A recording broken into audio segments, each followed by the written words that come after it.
Hello नमस्कार मेरे साथियों। जोहार क्लासेस के यूट्यूब चैनल पर आप सभी दोस्तों का स्वागत एवं अभिनंदन।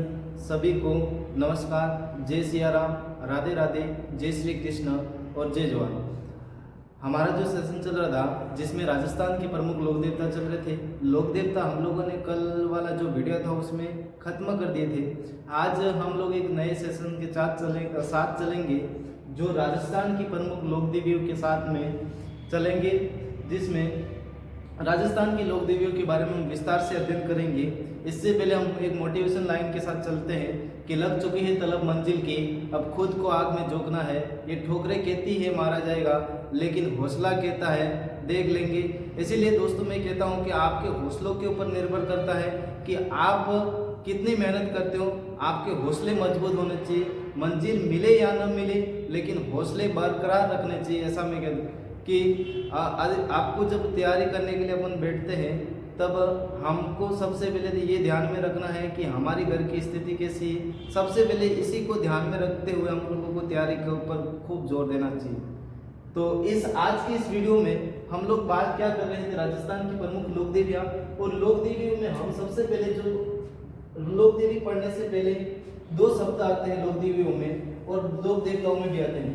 एक जो शब्द आता है वो आता है कुल देवी, और एक जो शब्द आता है वो आता है आराध्य देवी, या दूसरा जो है इसी को इष्ट देवी।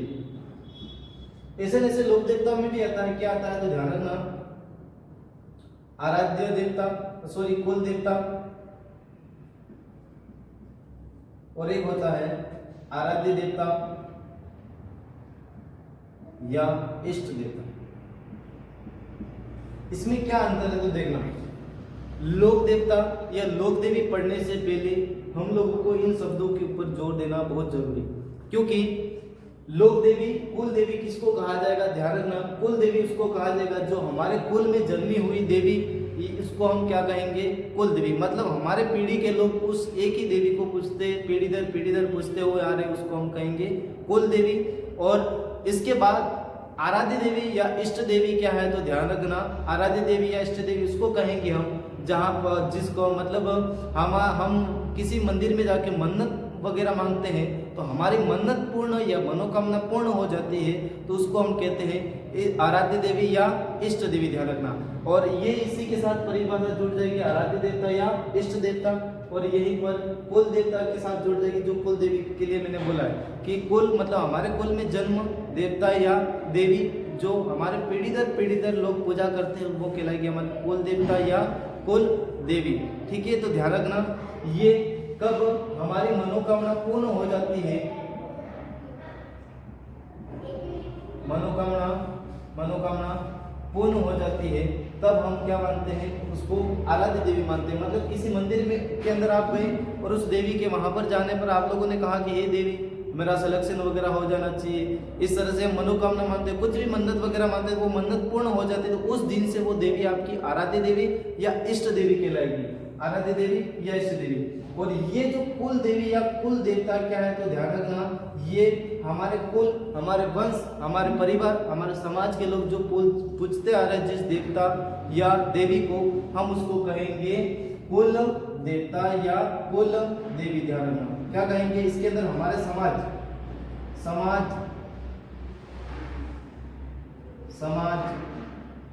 परिवार या वंश या हमारे पीढ़ी के लोग जो वर्षों से पूजते आ रहे हैं उसको हम कहेंगे कुल देवता या कुल देवी। ठीक है, आगे हम बढ़ते हैं कि कुल देवी कुल देवता वाला जो सेशन था हमारा पूर्ण हो गया।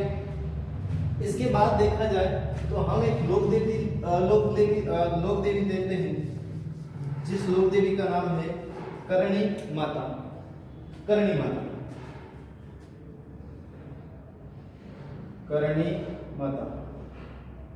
ठीक है, आप लोगों को इस वीडियो के कमेंट बॉक्स में डालना है कि मनसापूर्ण करणी माता का मंदिर कहाँ पर स्थित है।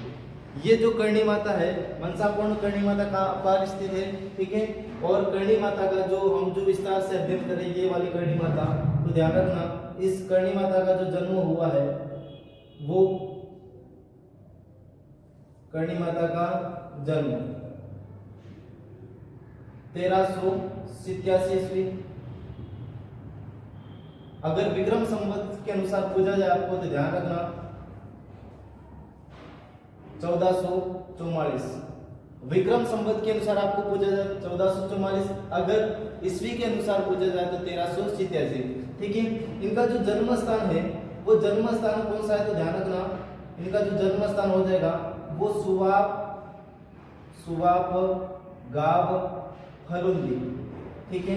अब ध्यान रखना कि जो फलोंदी है वो फलोंदी हमारे वर्तमान में नया जिला बन चुका है। ये पहले कहाँ पड़ता था? जोधपुर के अंदर। अगर आपको पुराने जीके के हिसाब से पूछा जाए तो ये कहाँ हो जाएगा? जोधपुर के अंदर। अगर नए जिलों के हिसाब से पूछा जाए, न्यू डिस्ट्रिक्ट के हिसाब से ये देखा जाए तो ये कहाँ पर आ जाएगा? फलोंदी के अंदर। ठीक है, फलोंदी के अंदर। अभी हाल ही में अभी जस्ट थोड़ी देर पहले अपडेट आई है कि हमारे जो नए जिले बनाए गए थे वो अस्थायी रहेंगे, उनके अंदर कोई भी बदलाव नहीं किया जाएगा। इसीलिए आप सभी को नए जिलों के हिसाब से ही तैयारी करनी है, ध्यान रखना। नया जिला है फलोदी के अंदर इनका क्या हुआ? जन्म। ठीक है। इनके जो पिताजी का नाम था वो था मेहाजी चारण किनिया गोत्र। ठीक है। इनकी जो माताजी का नाम था देवल दे, माताजी का नाम था देवल दे। माताजी का जो नाम था देवल दे, पिताजी का नाम था मेहाजी चारण। ठीक है। इनके जो इनको किसका अवतार माना जाता है तो ध्यान रखना, अवतार किसका माना जाता है? इनको सफेद चील का अवतार, सफेद चील का अवतार। करणी माता को किसका अवतार माना जाता है? ध्यान रखना, सफेद चील का अवतार माना जाता है। इसके बाद माता का नाम क्या है तो देवल दे। ठीक है। इनके मंदिर को क्या कहते हैं? ध्यान रखना, इनके मंदिर को कहते हैं मठ, मंदिर को कहते हैं मठ।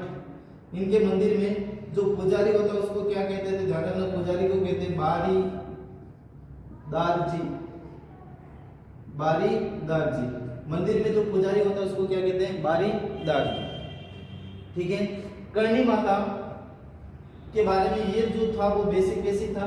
इसके बाद इनको किस उपनाम से जाना जाता है तो ध्यान रखना, इनको किस उपनाम से जाना जाता है? इनको कहा जाता है चूहो वाली देवी, चूहो वाली देवी, चूहो वाली देवी। चूहो वाली देवी किसको कहा जाता है? करणी माता। पूरे भारत में देश का एकमात्र चूहो वाली देवी का मंदिर है वो देशनोक बीकानेर, मतलब करणी माता का मंदिर है, ध्यान रखना। ठीक है। पूरे देश में कहीं और चूहो का मंदिर, चूहो वाली देवी का मंदिर नहीं है। इनका जो उपनाम हो जाएगा, इसके बाद इनके मंदिर में सफेद चूहों को क्या कहते हैं? ध्यान रखना, काबा।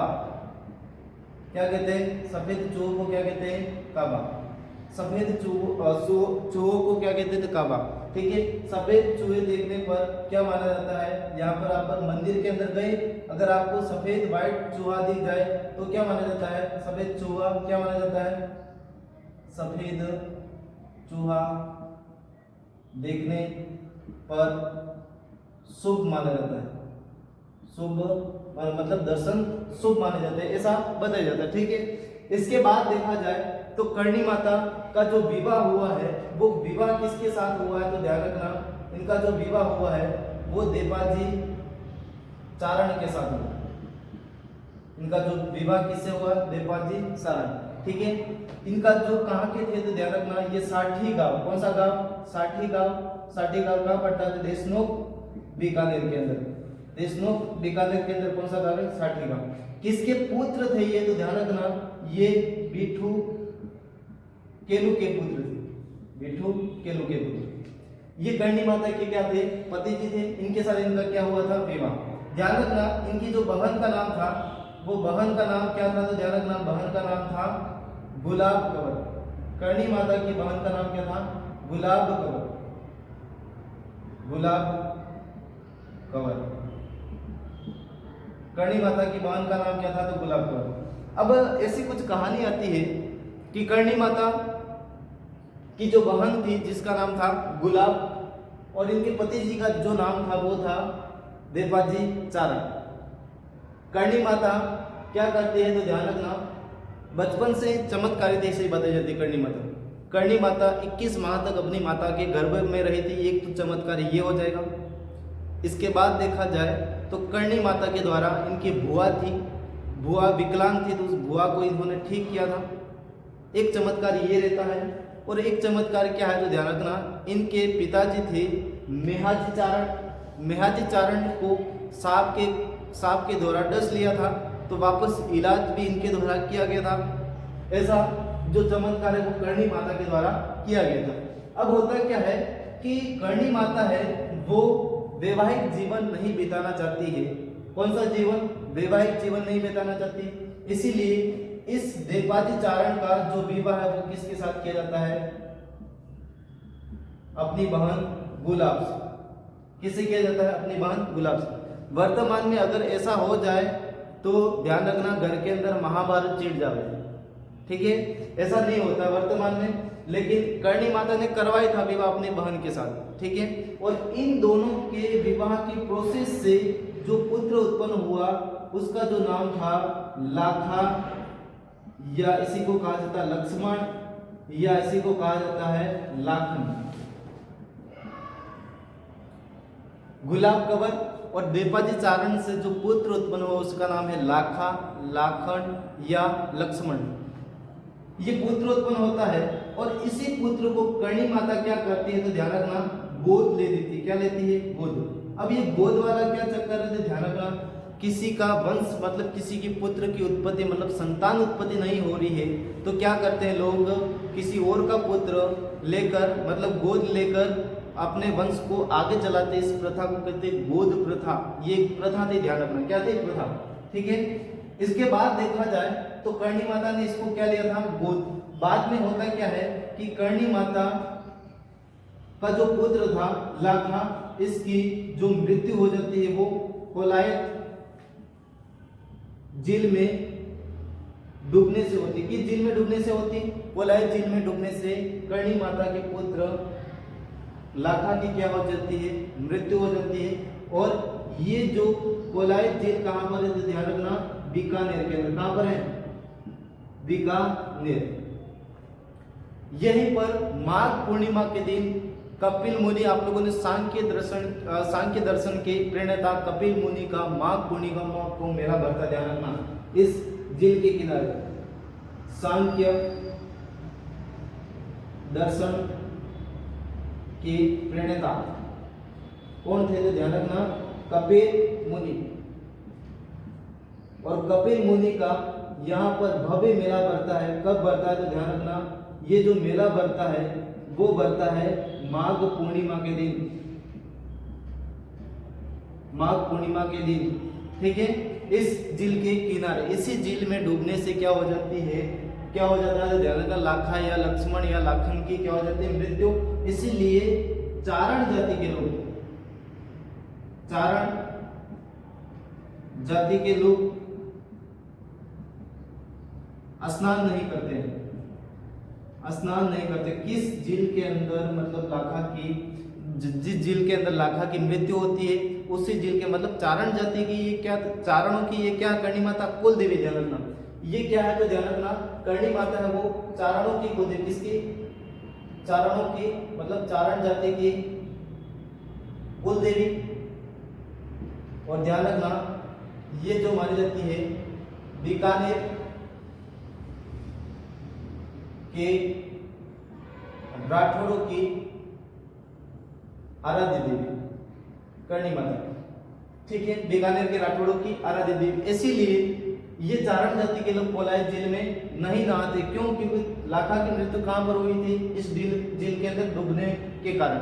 अब जो कहानी एक आती है, ऐसी कहानी आती है कि करणी माता के द्वारा जब लाखा की मृत्यु हो जाती है और लाखा की मृत्यु होने के बाद करणी माता ने सोचा कि मैंने बड़ी मुश्किल से एक पुत्र की प्राप्ति की थी, वो भी अपने वैवाहिक जीवन का त्याग करके।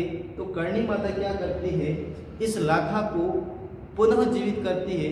और पुनः किस रूप में जीवित करती है तो ध्यान रखना, इसने एक चूहे के रूप में वापस लाखा को जीवित किया। मतलब लाखा को किसका अवतार, मतलब इनके मंदिर में जो चूहे हैं वो किसके अवतार माने जाते हैं? तो लाखा के अवतार माने जाते हैं। अब लाखा को पुनः जीवित किया करणी माता के द्वारा, तो ऊपर से हवाई जहाज लेकर आए, मतलब ये समझो एरोप्लेन लेके आए यमराज। यमराज ने सीधा लैंड किया।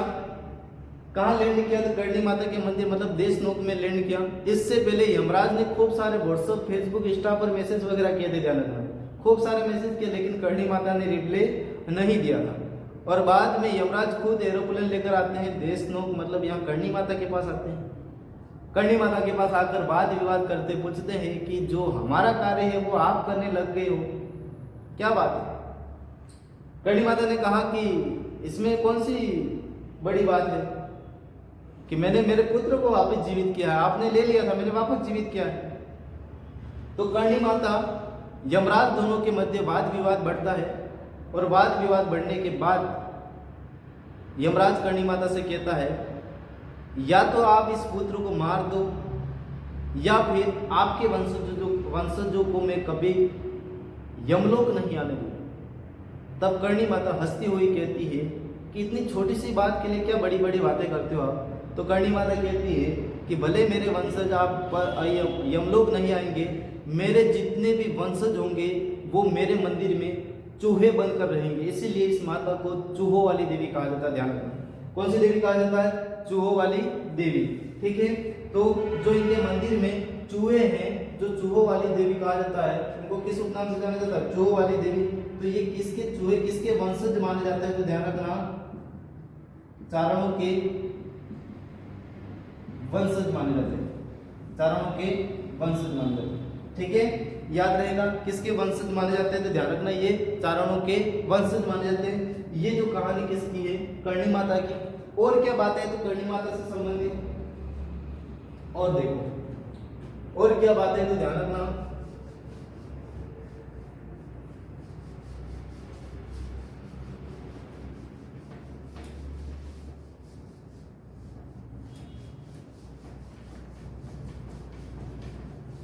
और जो बातें करणी माता से ध्यान रखना, इनको किसका अवतार माना जाता है? तो सफेद चील का अवतार माना जाता है। इसी सफेद चील को गांवों के अंदर सबली कहते हैं, सबली।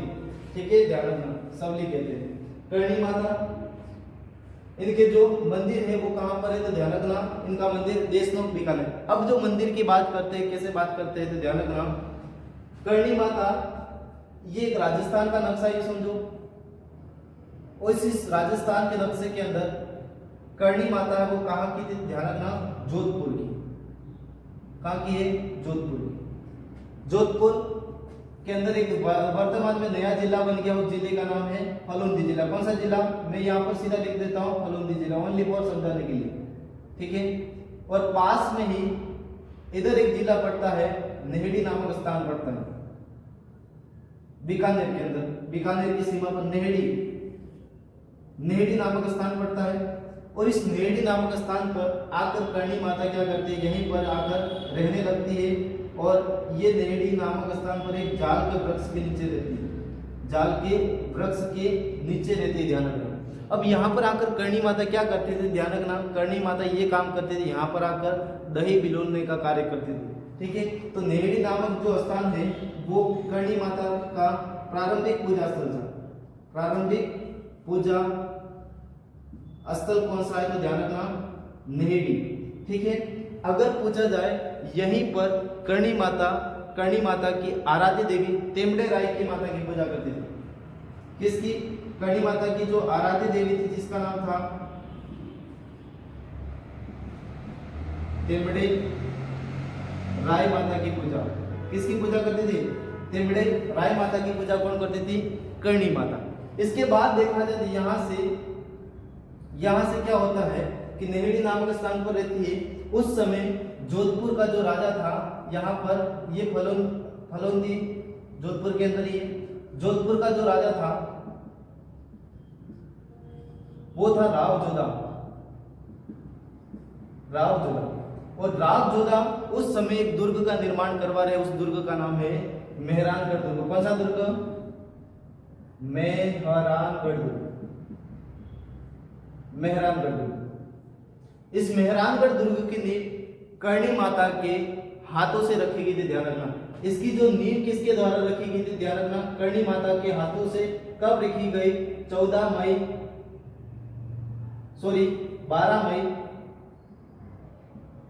1459। किसके हाथों से रखवाई गई थी, ध्यान रखना, ये जो नींव रखवाई गई थी वो कर्णी माता के हाथों से ही रखवाई गई थी। ऐसा कहा जाता है कि कर्णी माता के हाथों से किस दुर्ग की नींव रखी गई, तो ध्यान रखना, मेहरानगढ़ दुर्ग। ये जो मेहरानगढ़ दुर्ग है वो कौन सी पहाड़ी पर है, तो ध्यान रखना, पचेटिया पहाड़ी पर स्थित, पचेटिया पहाड़ी पर, ठीक है। और इसी 12 मई 1459 को क्या किया गया था, ध्यान रखना, जोधपुर की स्थापना किसके द्वारा की गई, तो ध्यान रखना, राव जोधा के द्वारा, ठीक है। 2-3-4 बातें याद रख लेना। इसके बाद देखा जाए राव जोधा का जो ज्येष्ठ पुत्र था जिसका नाम था राव बीका, राव बीका। अब होता क्या है कि राव जोधा के कहने पर या राव जोधा से नाराज होकर ये यहाँ पर जोधपुर है और ये बीका इस वाले जोधपुर से नाराज होकर या यहाँ से राव जोधा के कहने पर इधर एक प्रदेश पड़ता था, उस प्रदेश का नाम था जांगल प्रदेश। कौन सा प्रदेश? जांगल प्रदेश, जांगल प्रदेश, जांगल प्रदेश। और इसी जांगल प्रदेश के अंदर एक गांव पड़ता था जिस गांव का नाम था नेहड़ी नामक स्थान। नेहड़ी नामक स्थान पर कौन रहती थी? कर्णी माता। और इधर से होते हुए इस जांगल प्रदेश के अंदर आता है और यहाँ पर सबसे पहले जो राव बीका जाता है, कहाँ पर जाता है, तो ध्यान रखना, राव बीका सबसे पहले जाता है नेहड़ी नामक स्थान कर्णी माता के पास। और यहीं पर कर्णी माता से, नेहड़ी नामक स्थान से कर्णी माता से ये क्या लेता है, तो ध्यान रखना, कर्णी माता से आशीर्वाद ग्रहण करता है। क्या ग्रहण करता है? आशीर्वाद ग्रहण करता है। और कर्णी माता से कहता है कि मैं एक नए राज्य की स्थापना करने जा रहा हूँ, मुझे ऐसा आशीर्वाद दो कि मेरी जो रियासत है वो हमेशा सुरक्षित रहे। तब कर्णी माता कहते हैं कि तेरी जो रियासत है वो हमेशा सुरक्षित रहेगा और तेरी जो रियासत जोधपुर से भी एक दिन बड़ी हो जाएगी, ऐसा कर्णी माता वरदान वगैरह देते हैं। और यही नेहड़ी नामक स्थान से थोड़ा ही दूर जाकर इस जोधपुर के इस वाले क्षेत्र में जो नई रियासत बसाएगी कर्णी माता के आशीर्वाद से, उस रियासत का नाम था बीकानेर, बीकानेर रियासत। इसकी स्थापना 1465 में कुछ की गई, 1465 कर्णी माता के द्वारा, ठीक है।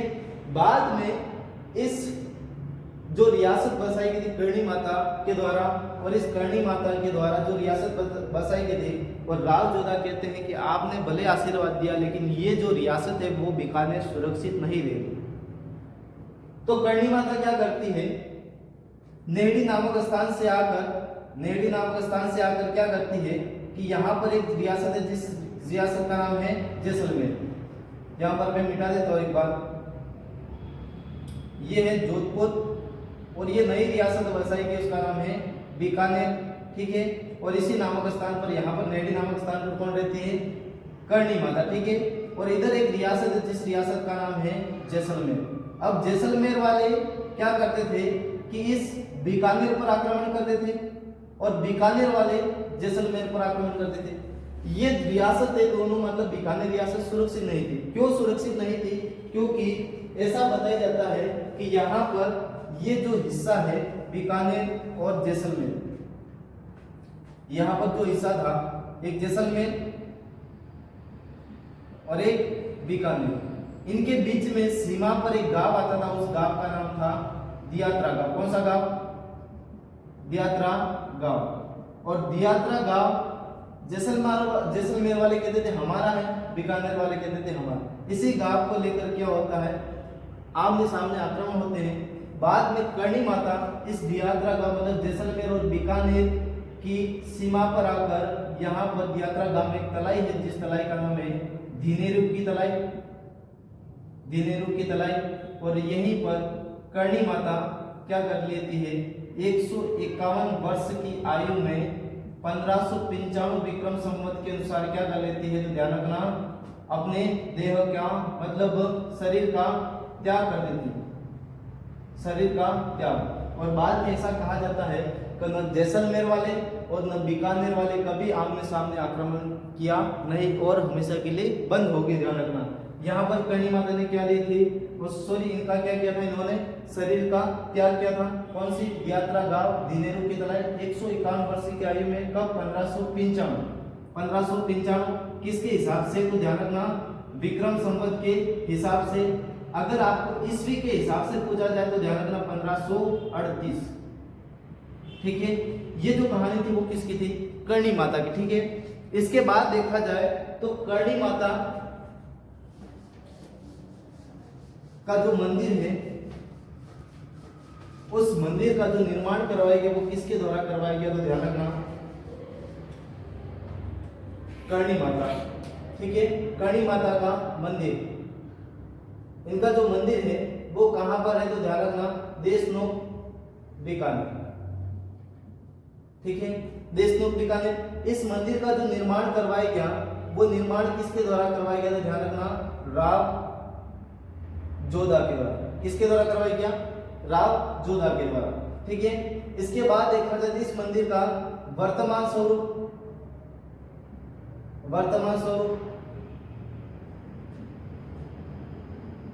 राव बीकानेर के शासक राव बीकानेर के शासक राव गंगा सिंह के द्वारा। किसके द्वारा, गंगा सिंह के द्वारा। ये कहां के शासक थे, बीकानेर के। इसके बाद देखा जाए कुछ निर्माण सूरत सिंह के द्वारा भी किया गया था। ऐसे ऐसे करके निर्माण किया गया था इनके मंदिर, लेकिन सर्वाधिक जो निर्माण किया राव जोधा के को सबसे पहले निर्माण करवाने वाले। इसके बाद वर्तमान स्वरूप बीकानेर के राजा गंगा सिंह। इसके द्वारा करणी माता के मंदिर में 2 चांदी के किवाड़ भेंट करवाए गए थे। 2 चांदी के किवाड़ भेंट करवाए गए थे। ठीक है, याद रहेगा। इसके बाद देखा जाए तो इसी मंदिर के जस्ट पास में क्या है, तो ध्यान रखना इनके मंदिर के पास में क्या है, तो ध्यान रखना 2 सावन भादव के नाम से कढ़ाई कहाँ है, तो ध्यान रखना करणी माता के मंदिर में। ठीक है, देशनोक बीकानेर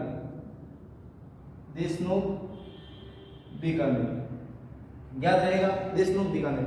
अब ध्यान रखना कि राजस्थान के अंदर ऐसे कौन से स्थल है जो सावन भादो के नाम से प्रसिद्ध है, तो ध्यान रखना मैं यहाँ पर लिख रहा हूँ कि दूसरे अन्य स्थल नोट में लिख रहा हूँ। नोट में देखा जाए तो सावन भादो नहर कहां पर है, तो ध्यान रखना कोटा के अंदर। और आपको पूछा जाए कि सावन भादव झील कहां पर है, तो ध्यान रखना अचलगढ़ दुर्ग सिरोही के अंदर।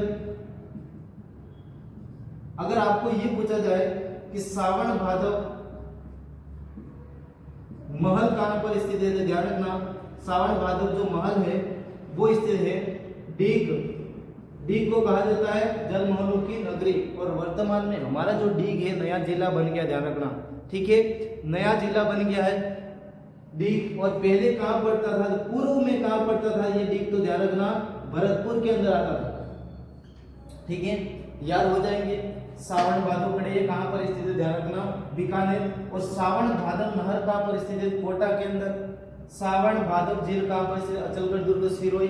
और सावन भादव महल कहां स्थित है, भरतपुर। ये सावन भादव के नाम से प्रसिद्ध स्थल थे, ये मैंने आपको करवा दिए यहाँ पर। ठीक है, करणी माता के बारे में हम लोगों ने पढ़ा, जो विस्तार से पढ़ा। इसके बाद देखा जाए तो एक और माता लेते हैं, उस माता का नाम है तनोट माता। कौन सी माता, तनोट माता, ध्यान रखना तनोट माता।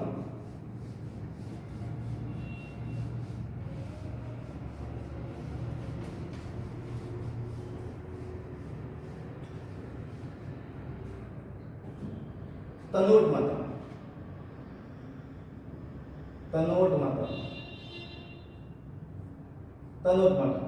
ठीक है, ये वही तनोट माता है जब भारत और पाकिस्तान का 1965 में मतलब 1965 में एक युद्ध होता है, मतलब पाकिस्तान के द्वारा भारत पर आक्रमण किया गया। उस समय जो माता के द्वारा चमत्कार दिखाया गया था, वही माता जो है वो कौन सी, तनोट माता। ध्यान रखना, तो ध्यान रखना तनोट माता, इनका जो मंदिर है वो कहां पर स्थित है, तो ध्यान रखना मंदिर तनोट जैसलमेर में। ठीक है, मंदिर का निर्माण करवाया गया था 9वीं सदी में तनुराव भाटी। अगर सन पूछा जाए तो 888 विक्रम संवत।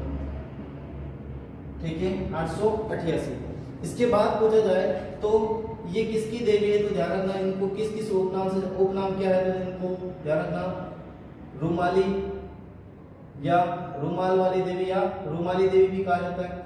ये ध्यान रखना तनोट माता किसकी आराध्य देवी है, तो ध्यान रखना ये बीएसएफ के जवान, बॉर्डर सिक्योरिटी फोर्स, मतलब भारतीय सीमा सुरक्षा बल के जवानों की क्या है, ये आराध्य देवी मानी जाती है। ये जो तनोट माता और किसकी आराध्य देवी मानी जाती है, तो ध्यान रखना ये जो मानी जाती है और भाटी शासकों की आराध्य देवी किसकी मानी जाती है, भाटी शासकों की आराध्य देवी। ठीक है, भाटी शासकों की आराध्य देवी। इस मंदिर में पुजारी कौन होता है, तो ध्यान रखना इस मंदिर में जो पुजारी होता है वो कौन होता है, तो ध्यान रखना जो बीएसएफ के जवान, मतलब कौन होते हैं, बीएसएफ के जवान, बॉर्डर सिक्योरिटी फोर्स, मतलब भारतीय सीमा सुरक्षा बल के जवान इस मंदिर में क्या होते हैं, पुजारी। इसके बाद देखा जाए इसी तनोट माता को हम और किस नाम से जानते हैं, तो ध्यान रखना थार की वैष्णो देवी।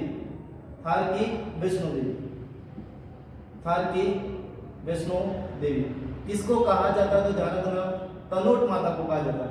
ठीक है, थार की वैष्णो देवी किसको कहा जाता है, तनोट माता को।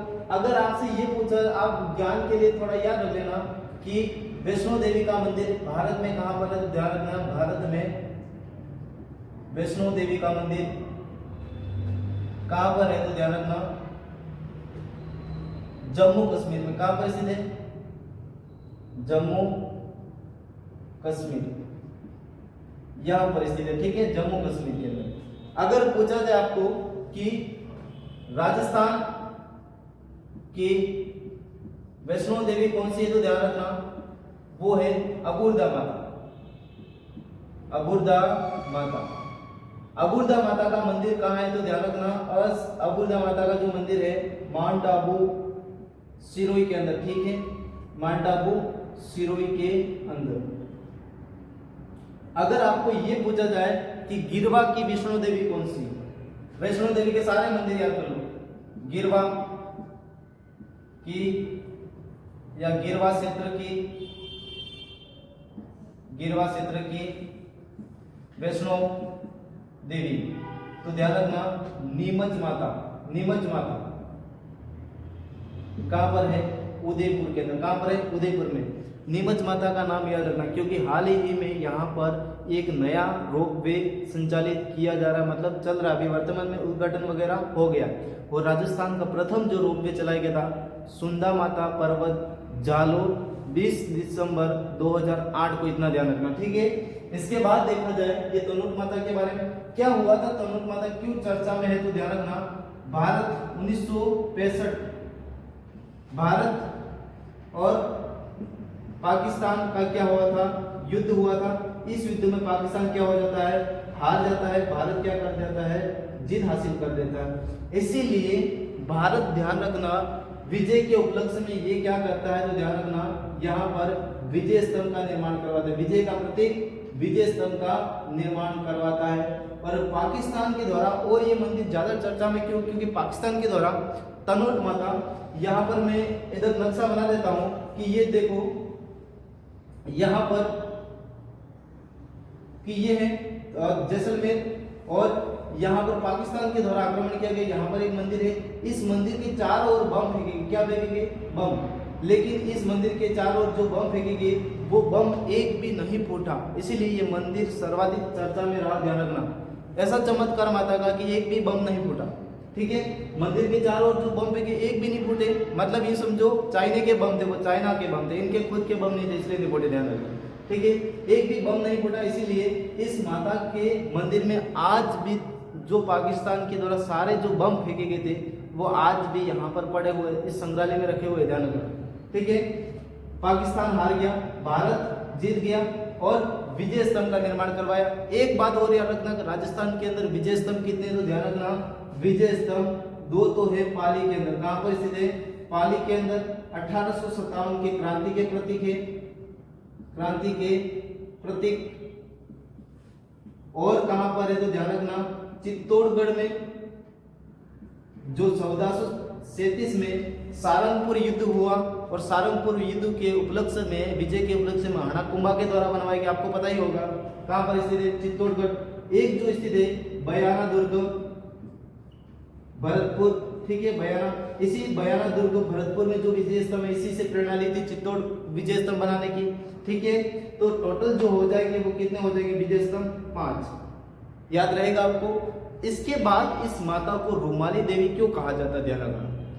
रूमाली देवी इसलिए कहा जाता है कि क्योंकि इस माता की मन्नत मांगने पर या फिर इस माता के मंदिर पे जाने पर या यहाँ पर जाकर आप मन्नत वगैरह मांगते हो, कुछ मनोकामना वगैरह मांगते हो, तब इस मनोकामना इस माता के द्वारा पूर्ण की जाती है। तब जो इनके भक्त होते हैं, मनोकामना पूर्ण होने पर इस माता के मंदिर में रुमाल चढ़ाया जाता है, इसीलिए इनको क्या कहा जाता है, रुमाल वाली देवी। ठीक है दोस्तों, उम्मीद करता हूँ आप लोगों को समझ में आया होगा कि आज के इस वीडियो में इतना ही। मिलेगी अपन दूसरे वीडियो के साथ, और चैनल को सब्सक्राइब जरूर करना और शेयर लाइक जरूर करना और कमेंट करके बताना मुझे कि क्लास कैसी लगी। जय हिंद, थैंक यू।